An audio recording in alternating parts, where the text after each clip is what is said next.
Salut à tous et bienvenue dans les aventures d'un Aspie Boy. Je suis autiste et j'ai différents troubles liés. Et ici, je vais parler, je ne suis pas médecin, mais je vais quand même vous parler de choses et d'expériences personnelles et de choses que je vois aussi avec d'autres autistes Asperger et qui me semblent important. Pour ici, on va parler de l'appartenance aux objets. C'est quelque chose qui me tient particulièrement à cœur de faire cette vidéo.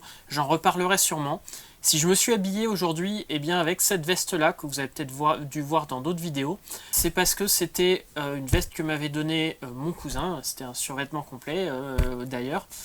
Que j'ai depuis la 6e, et donc c'était un vêtement que j'aimais beaucoup à l'époque et que je garde toujours. Vous avez pu voir aussi dans mes précédentes vidéos deux cassettes audio, la TDK et la Flip-Take, qui faisaient partie des toutes premières cassettes audio que j'avais quand j'étais enfant. Malheureusement, ce ne sont pas celles-là les originales, mais c'était le type de cassette audio que j'avais.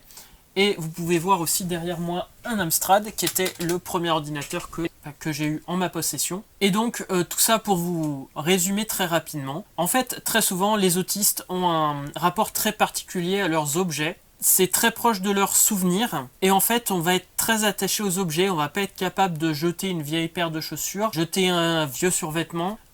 Parce qu'il y a un ensemble de souvenirs qui sont liés à cet objet, à ce vêtement, à cet ordinateur-là. Et c'est un peu comme si on perdait un être proche quand on perd cet objet, puisqu'il y a vraiment une énergie et il y a tous ces souvenirs. C'est peut-être lié justement à notre très bonne mémoire qu'on va se retrouver à être très proche de nos objets. Ça peut être nos livres de chevet aussi. Tous ces objets nous construisent, entre guillemets, et on va être très très attaché à ces objets-là. C'est un truc qui me semble commun à beaucoup d'autistes.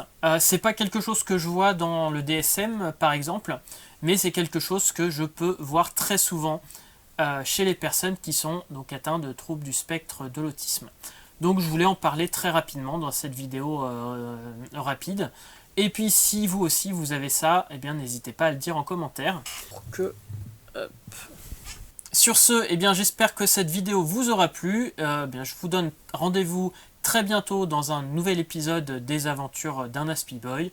Je ferai sûrement plus de recherches sur ce sujet, mais je voulais en parler rapidement comme ça. N'hésitez pas à dire ce que vous en pensez en commentaire et on se donne rendez-vous très bientôt pour les aventures d'un Aspie Boy. À bientôt!